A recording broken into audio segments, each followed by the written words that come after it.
So they baked a cake. Lost sci-fi short stories from the 1940s, 50s, and 60s. Book 22. Written by Winston Marks. Narrated by Scott Miller. Sure, I was one of the tough guys who said it would be great, just great, to get away from the boiling mess of humanity that stank up every inhabitable rock on Earth.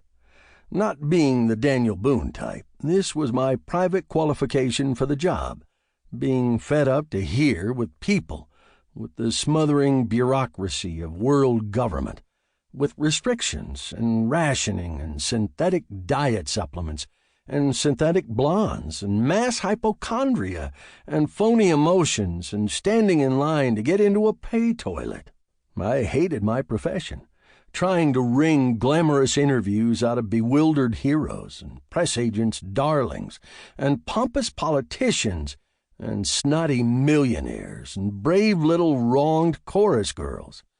Their lives were no more glamorous than their readers. They were the same mixture of greed and fear and smelly sweat and deceit and two-bit passion. My particular prostitution was to transform their peccadillos into virtues, their stubbed toes into tragedies, and their fornications into romance.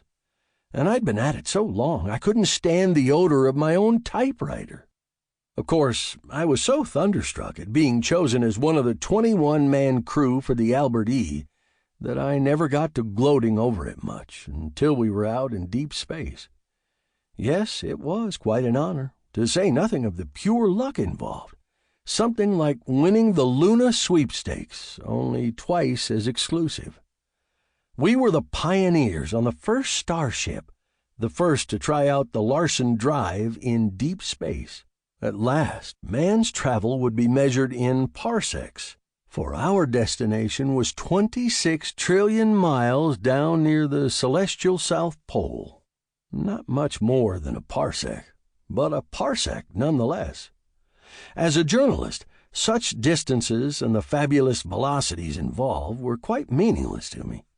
My appointment as official scribe for the expedition was not based on my galactic know-how, but rather on my reputation as a Nobel-winning columnist, the lucky one out of 56 who entered the lottery.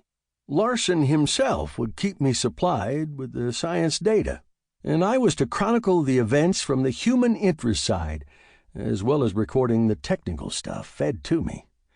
Actually, I had no... Sample complete. Ready to continue?